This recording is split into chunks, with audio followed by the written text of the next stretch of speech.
So today is going to be very exciting. Uh, there are lots of videos online about how to automate aspects of your home, but I think that they miss the point. The purpose, if you think about like the purpose of automation, the purpose of automation isn't to automatically do a bunch of things because it's technically possible. I see the purpose of automation is to improve relationships in your family by removing these seven recurring frustrations. So it's about the removal of frustrations that happen over and over and over again. And so that's what we're going to be talking about today. And so I'm going to go through a bunch of different products and different options. I'm looking forward to this. So to give you a little bit of background, my name is Dr. Ed. I'm just a geek kid who was shown mercy by his grade 7 French teacher. And I grew up in the northeast hood of Calgary, next to Pine Ridge. And you don't have to be a Calgarian to know why this community was nicknamed Crime Ridge. Creativity got me out of my slump and led me to my doctorate in computer science and over 15 years in educational technology. Now I'm here to give back as a speaker and a diverse decision-making coach to innovative school districts and cutting-edge organizations. You see, I was first exposed to social AI when a video of my user experience research became one of the first viral videos on YouTube in 2005 when it first started. Now, my goal today is to switch gears to tell you a little bit of a common story about automation. I mean, if you think about it, anything that annoys you on a daily basis needs to be automated. And I've kind of made a commitment this year that, you know what, those things that are really frustrating me, or I really having a hard time getting consistency on, those are things that need to be automated. So 2022 is the year of automation for me.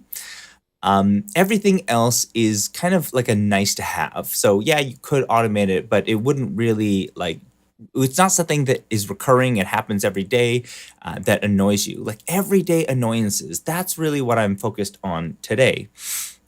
So I feel like sometimes it's very easy to spend your money trying to automate everything that you can. But this quickly has diminishing returns. So if you only focus on the things that happen every day, then you can quickly get towards the biggest benefit of automation. So now I'm going to ask you a bunch of questions, and I'm going to see how many of you experience this as well.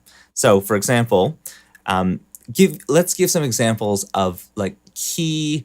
What are those essential elements that you need to focus on? What are those key daily frustrations?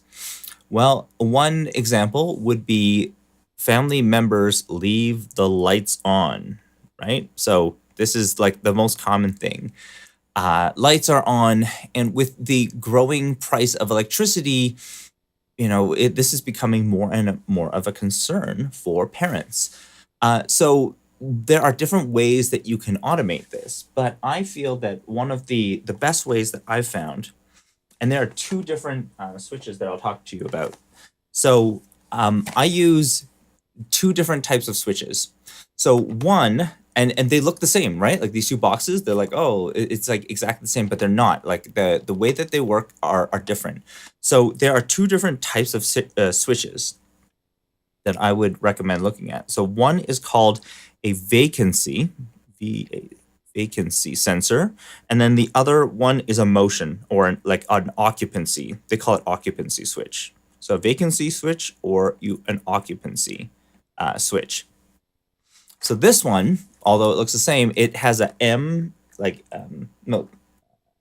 single pole vacancy sensor, VPS. So because it says VP, vacancy sensor, what this means is that this means it's a manual turn on. So in order to turn it on, you have to press the button in order to turn it on.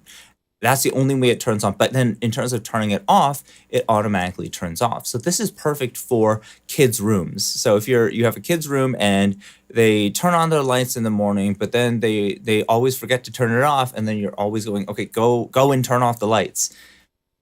Yes, it is an opportunity to teach your kids like this responsibility of always turning off the lights. But seriously, is like this the main area that you want to do, especially the first thing in the morning? You want to wake up and you want to not have to worry about these things. So one of these switches, like, I don't know, what are they, $20? And essentially you don't have to really think about this anymore. So this, I feel like, is money well spent, because I mean, you're talking about like the reason you're frustrating yourself every single day for something that is like 20, $30. That's insane. And then the other is washroom lights. My goodness, like washroom lights all the time. They stay on all the time. And I feel like, why? Like, you're just going to the washroom, you need to turn it on temporarily, then you're gone, you should turn it off. I remember like my main guest room, the guest washroom, and like, because guests, they don't know your house, right? And so they like turn on the light, they forget to turn it off, or they assume like, oh, maybe somebody's going to turn it off for me later. It was just leading to a lot of frustration for me. And so motion sensor or occupancy switch are the auto on, auto off. So maybe an easier way to draw this is, so what's automated? How do I do this? So manual on. So I'm going to go red, manual on, um, and everything else is automated. So green, but auto off. And this is occupancy is auto on and auto off switches. And so they're two different types of switches. So if you're getting a vacancy sensor, so this one is like an occupancy sensor, auto on, auto off. This is a vacancy sensor. It's manual on, auto off. And so those types are very helpful in terms of the getting the lights right. And so I hope that makes sense. If you have any questions, like, feel free. Oh, where is it? Come on. No. There we go. Yes, if you have any questions or comments, we're live, so feel free to pop them into the chat. Oh, hey, I've got a comment already. This is Robin. It says automation is key. Where and how do you suggest people start looking into start their automation journey?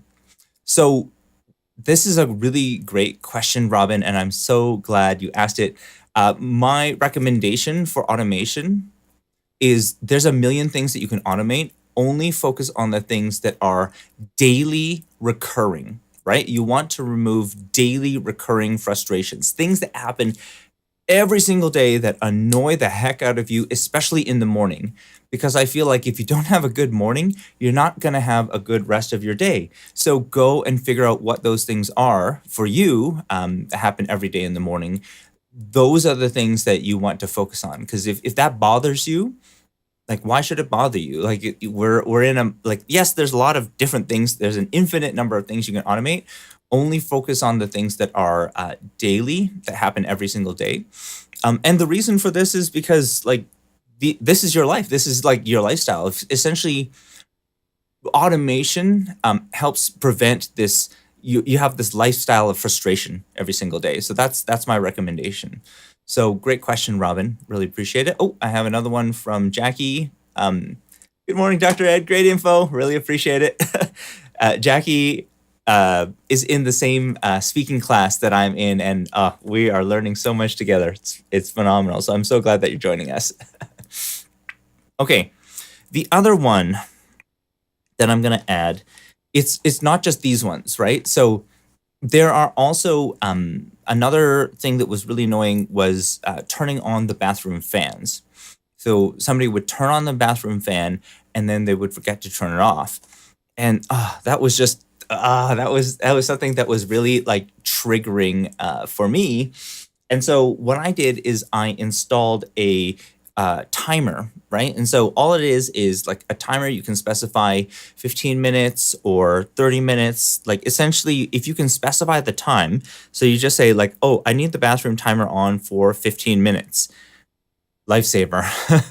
Seriously, that one like just meant a lot of less fights, going, hey, you forgot to turn it off. Oh yeah, I forgot.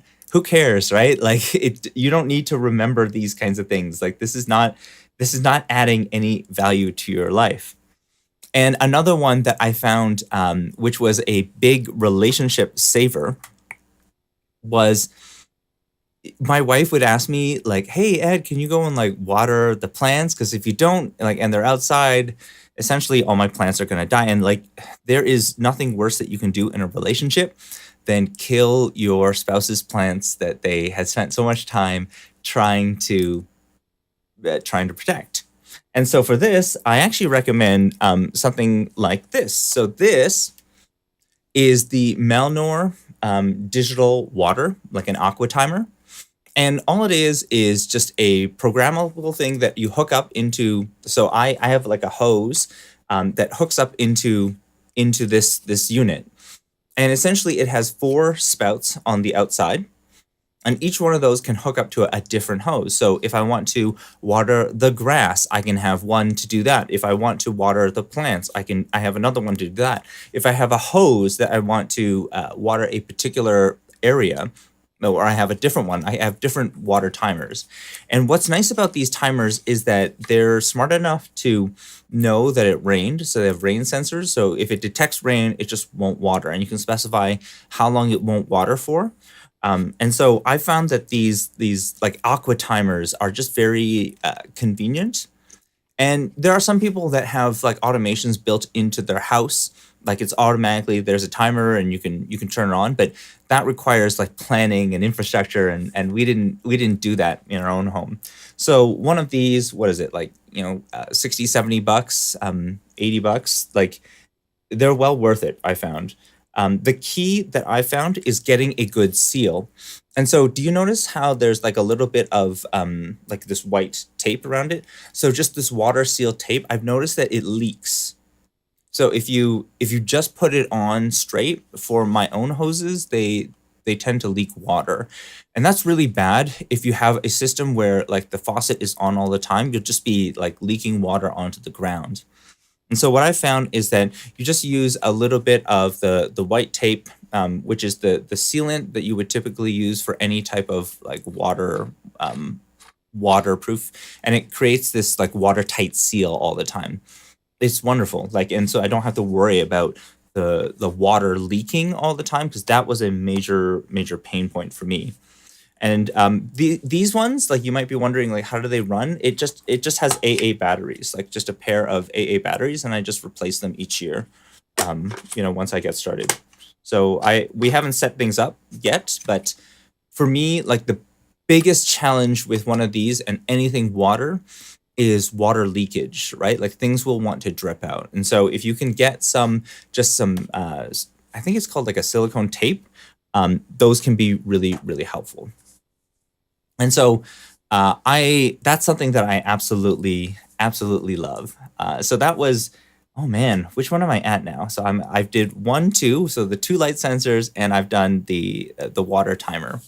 Now, the next one I want to talk about is a common annoyance that I had, which was the kids just like run out the front door and they forgot to lock it. And guess what? Now your home is completely open to everyone in the neighborhood. And sometimes like if there's enough wind, it'll like even push the door open. And you can imagine like, oh my gosh, like can you imagine that? Like it is a scary thing, because you feel like the security of your home is lost. And this threat is the biggest threat I feel that people have in their homes. Is not, oh, somebody breaks into your house. It's like, no, like the kids like walk out and they leave your door open, and somehow because of some wind or something, it just, hey, tough. So that is a constant like daily point of frustration. I have young kids, you can tell why. Jackie wrote down, fire, yes. Love it. So my recommendation with this is automatically locking deadbolts with a fingerprint sensor. Now, there are many different types. You can do ones with passwords. You can do one with like your phone. No, I don't recommend any of those. I only recommend the one with the fingerprint sensor. So this one, what I like about the deadbolts is that you can set them to automatically lock, I think after 5 minutes or after a minute, or it's up to you. You can program the time. So automatic locking is possible. But the key is, because I have fairly young kids, I don't want to give them a key, because I know a key is going to be a daily cause of anxiety for me. Because, well, what if they lose the key? Now I have to go and replace every single key in the house. No, I'm not going to do that. But they're not going to lose their finger, are they? So if they lose their finger, then we have another problem altogether. So they have their finger, they push the button just at the front, it opens the door. And you can, with these ones, you can program the fingers. So you can program, like I've programmed both index fingers and both thumbs. So you've got backups, okay? This one's not working today. Okay, try the other finger, try your thumb. So there's a bunch that you can try. So you're never locked out.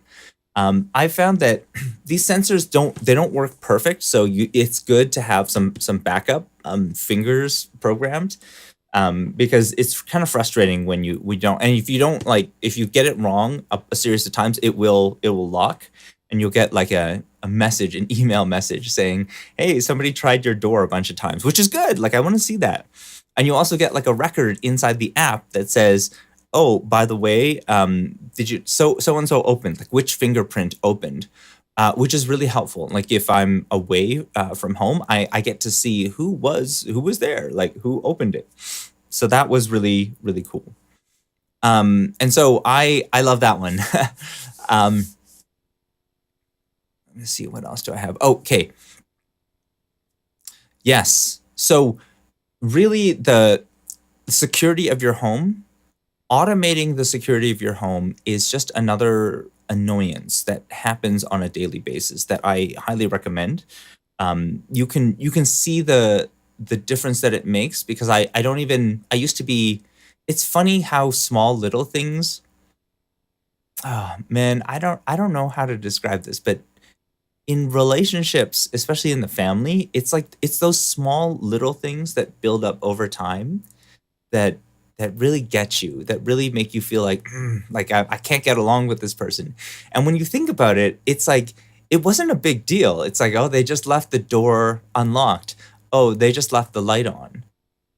But over time, if this annoyance happens every single day, it is going to impact your relationship with that individual.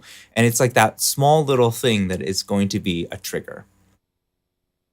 And so the other part I want to mention is, like in Calgary, where I live, the electricity prices have nearly doubled in recent times, and maybe that's already the case in the U.S., but it is something that we're all trying to be more conscious about how we use electricity these days. And so I've been thinking about different ways that you can measure and you can find out how much electricity you're using.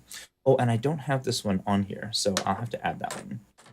Was it kilowatt? Yeah. So this is not an automation. This is just a measuring tool. And you don't have to use this one. There are many different tools that you can use, but the one that I tend to use the most is the kilowatt. And so essentially, a small device, you plug it in, it'll tell you how much electricity is being used. And what you find is that there's a lot of vampire power when you are like, let's just say like the TV. So on the back of the TV, I have an Apple TV connected. And I also have maybe a router connected because I didn't have enough internet ports. And so all of these things are like consuming a lot of electricity, even when you're not using the TV at all. So is there anything that we can do to save power on that? Well, there's something called a And so this is something that I use called a cyber power energy saving power bar. And so I don't know. This is the recommendation that I've seen from like the environmental protection agencies is that essentially they have a one of the switches is a master switch. And what that means is the master can detect, they can detect that the thing is powered on or not.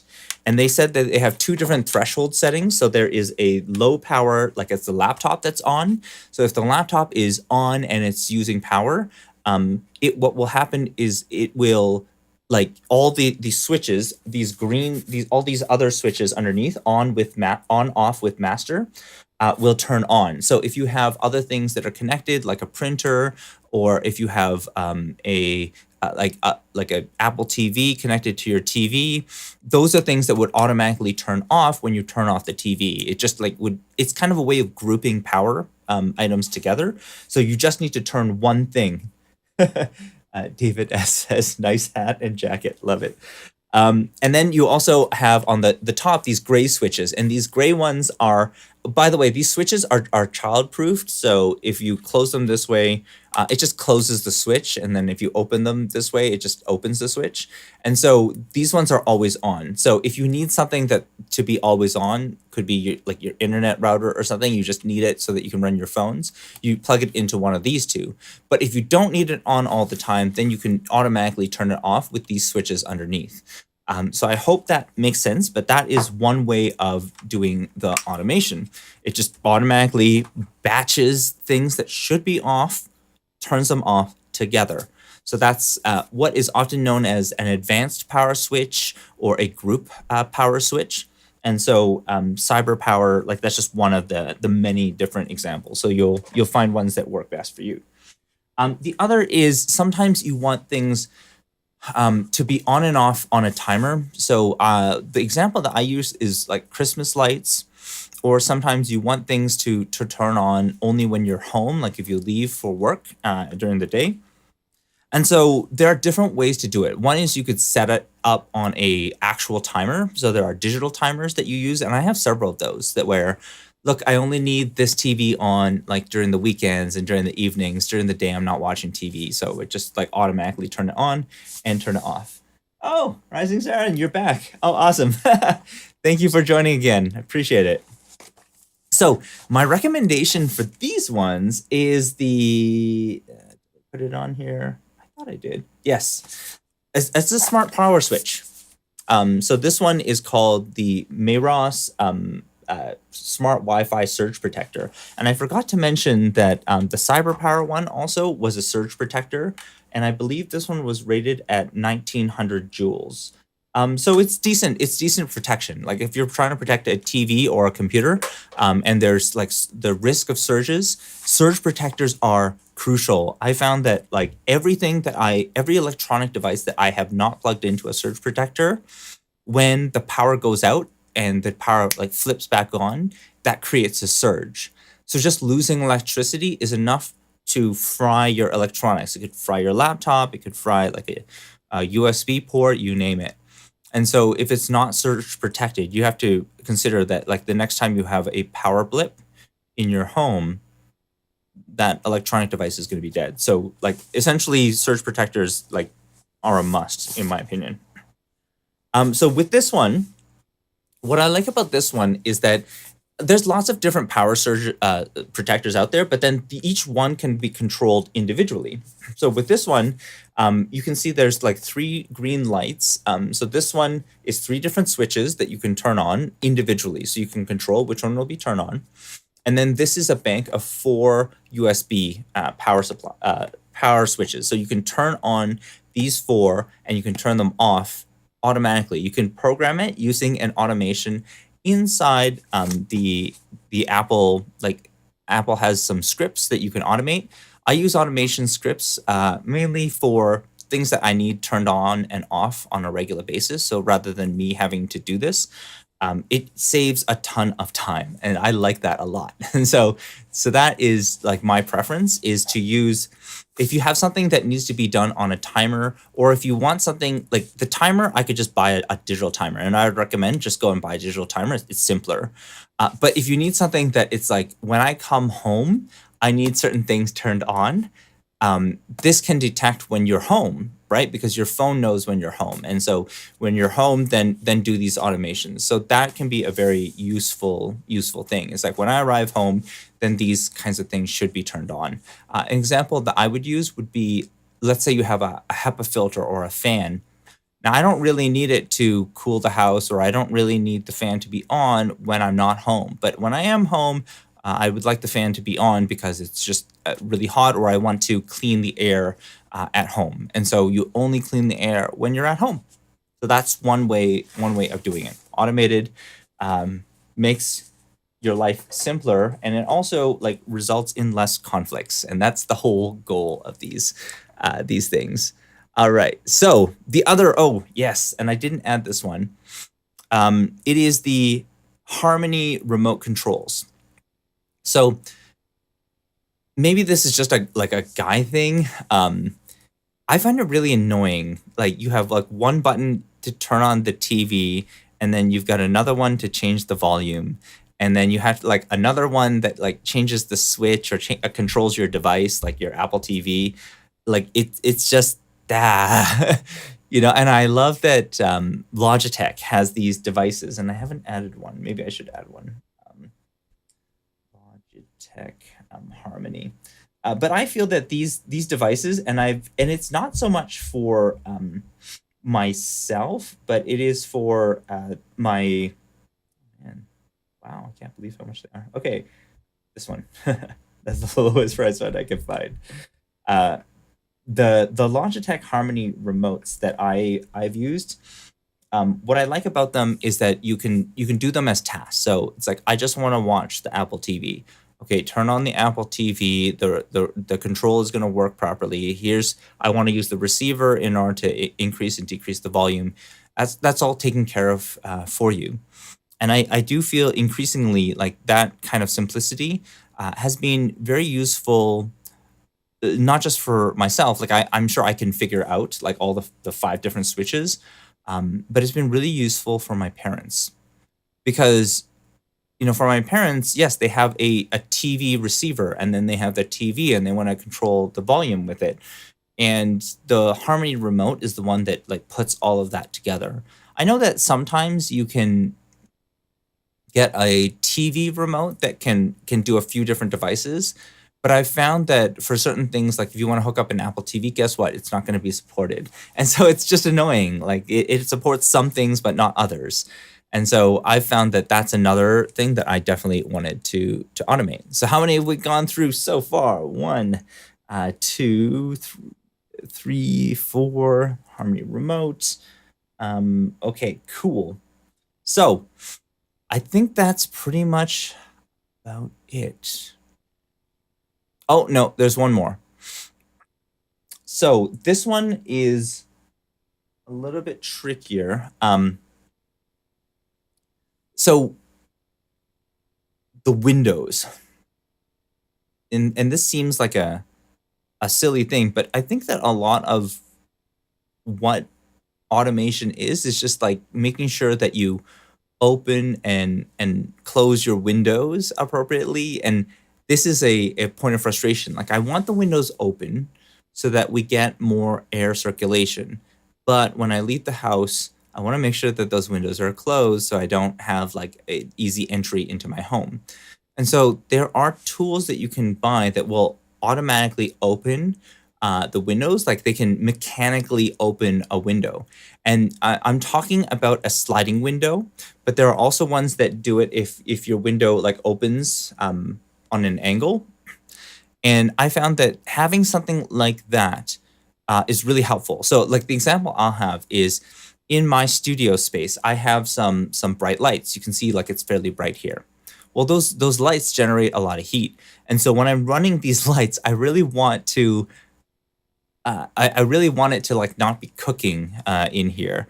because that really it's just another like daily annoyance every time I'm using it. So I like to open the window, and so I want to be able to, oh, the lights are on, open that window. The lights are off, close the window. So it's an easier way of creating that automation. So kind of like the sensor that I was referring to earlier, like that energy saving sensor. Like there's just certain things I want to group together, and so that's a way of automating that as well. Um, and I was also going to talk about air tags and Chipolo. Maybe I'll just add those just in case you're interested. But sometimes people lose stuff, um, and so like the kids lose stuff. Chipolo is another one that is recommended. This is just a way of adding a tag to your devices, and so like for example, if they constantly are losing their lunchbox or they're leaving their water bottle or something, you just like stick one of these things at the bottom of the water bottle, you'll be able to find it. Now normally they are able to find it, and I get them to check all the time. But again, like this is another type of automation which is just used to remove those daily annoyances, and that's really what this is about. This is about like harmony within the family, making sure that we can automate things so that we don't have those regular conflicts. Yeah. So you might be wondering, oh, what are the skills that I need? What kind of skills do I need in order to do that? So ideally, for the switches, so if you're going to like swap one of these switches, you want to be able to have something that you know how to turn off the electrical. So a little bit of like wiring. I think the big thing that you're going to need to know about wiring is you probably have a light switch already, but I don't know if it's grounded. These things will want to ground. So you're going to want to figure out how to switch the connect this switch to the ground, not just like the black and the white wires. So you want to be able to do that. And if you don't feel comfortable, then certainly get an electrician to give you a hand with these. And of course, make sure that your the breaker is turned off, and that I usually have a tester, and that's how I make sure. My son is always losing his water bottle, and he is attached to it. Yes. So that might be a good way of doing it. It's just like attach a Chipolo. Those things are tiny. And so they're fairly easy, and they're pretty inconspicuous. They just look like an RFID tag, and it's hard to tell. And so those are good. Um, what I would recommend is like if you're going to work with anything, especially electrical, my recommendation is get like like a small electrical tester. And what those will do is just tell you that there's electricity on this wire, so you don't have to like electrocute yourself in order to find out. I had the fortune of like building my basement by myself, like my undeveloped basement. I learned a lot of this stuff kind of the hard way. So like learn from my mistakes. Don't make the same ones that I've made. So it's really about safety. So you want to learn about wiring, but you also want to have like the right kind of safety equipment. It really is just the right kind of testing. And then if you'll also need to learn about like the poles, right? So there's 2-pole, and then there's 3-pole switches. So if you think about like a 2-pole switch is basically the way I would describe it is a single switch. So you just have one light bulb, and you have one switch. You have one switch that is connected to that one light bulb. So you don't have to worry about anything else. That's the simplest. So ideally 2-pole if it's like a bedroom light. And then if you have 3-pole, then we were talking about you've got a light, but you actually control it with 2 different switches. And so this is typically used in a hallway or on your stairs. And so for the 3-pole ones, the wiring is a little bit more complicated because it still needs to go back to the other devices. And so for those ones, just make sure that you're following something like an online guide, and I can point you to them if you're curious about which ones to use. So those are things to keep in mind. And really, in the end, like my goal isn't to like show you exactly how to do like electrical wiring, but it's to tell you a little bit about why I'm so passionate about automation and so passionate about technology. In the end, like my philosophy is that technology is just how you serve people at scale. If you know what you scale, it just helps you stand out from everyone else out there or in every family out there. And I feel that like this lesson of automation leads to the question of what are the daily frustrations in your life, and what are you doing to prevent them, like to stop them? Like, are you doing what positive action are you moving towards? Because if we don't think about this, even from a company perspective, like what are the daily like frustrations you have in a company? And we decide, hey, we're not going to focus on technology anymore. We're not going to advance how we're improving or doing our processes. That's when what you do becomes a commodity. It becomes something that is readily available. And every organization that fails for the same reason. They just fail to compete. And of course, if you don't innovate, it's honestly just a matter of time before others catch up. And if they catch up, it's very easy in your career and in your business to fall off course and follow the leader. It's even easy in families as well, right? Because you see your neighbor and you're like, oh man, they're doing so well. I just want to follow them. But then you're heading towards a vision that's not yours. We're working towards the vision of whoever you covet. And then you're replacing your why with your competitor's why. And you're, as a result, putting yourself in this creative prison of your own making. So the purpose of these things isn't to be like, oh, look at how great I am. It's really to go stop chasing, stop chasing like me or somebody else. Like start figuring out like what is your why, right? Like my why is I really care about my family, and I want to make sure that they are taken care of. And so you don't have to worry about being in this creative prison, because that's what I do. Like I coach change leaders to get out of creative jail by speaking on the 7 fundamental technology first principles. And so these are principles like what I'm sharing about today is don't hate, automate, right? Like a lot of the things that are annoying in your life are annoying on a daily basis. Go and spend the time to do the automation on those. You don't need to automate everything. And in fact, if you try to, you're going to see really diminishing returns and it's not going to benefit you. But if you can be constantly improving in terms of the technology and the way that you serve people at scale, you're going to be able to position whatever you offer as high-end, high-ticket luxury. And you'll be finding and attracting your ideal clients with this type of, I describe it as like camera or internet or social presence that separates you from everyone else on the market, not just to other people, but to the AI that controls attention.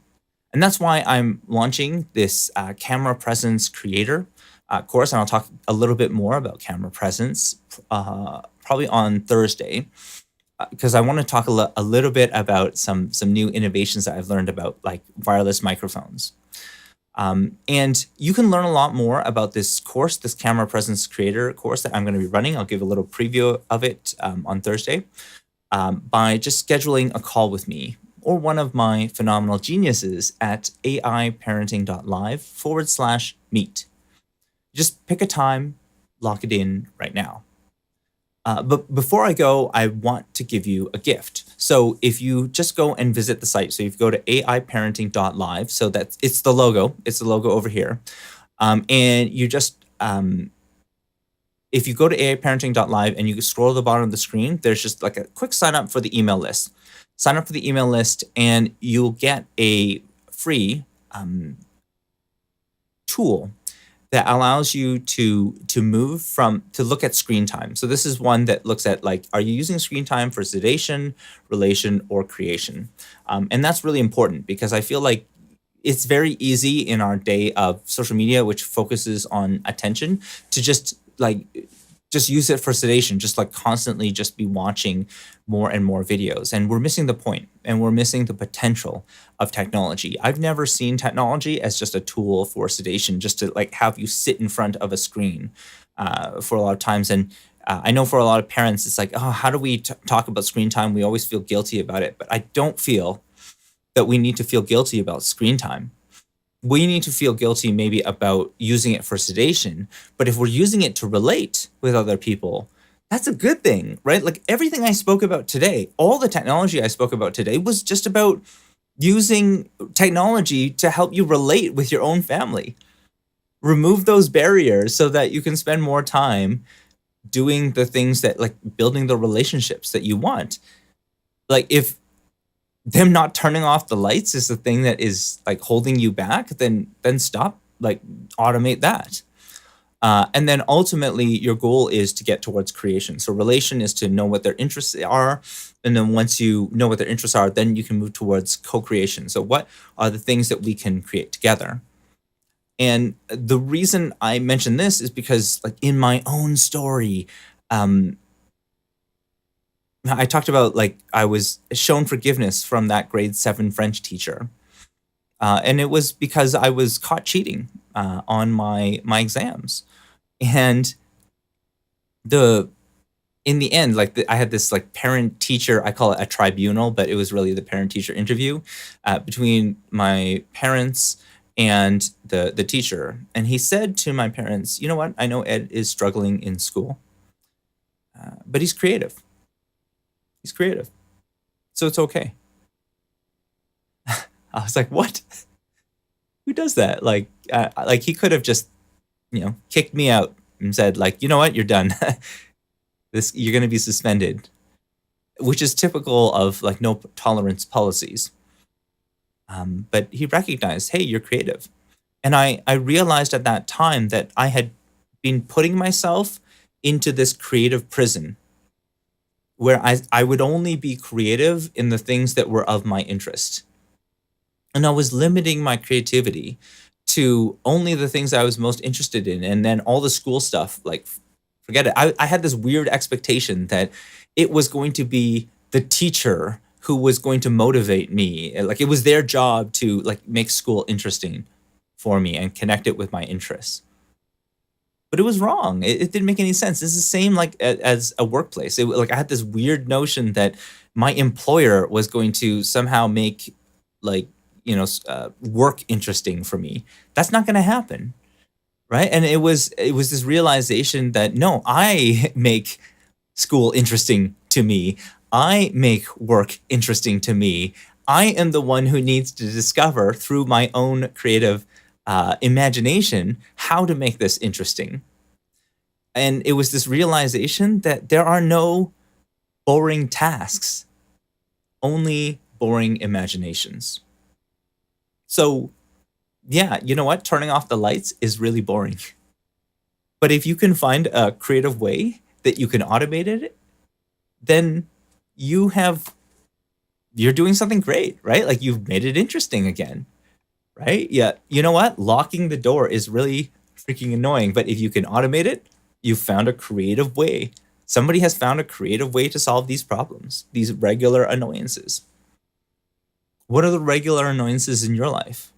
What are the things that need to be changed? What are the types of futures that you want to create? And that's how I want to leave you today. Is to just say that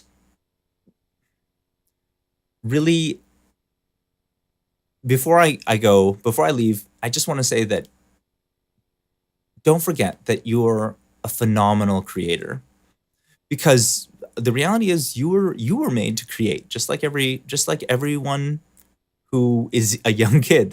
You're made to create, and no one can be you. Only you can be you, and that's why your creativity is unique. Ultimately, um, my goal for you is to document what you create. That's how you build this presence online and create the you that you want to be, because this is your time and this is your story. And you just need to tell it. You just need to tell your story. And so, from the bottom of my heart, it's been an honor and it's been a privilege to serve you today. Thank you, and I will see you next time.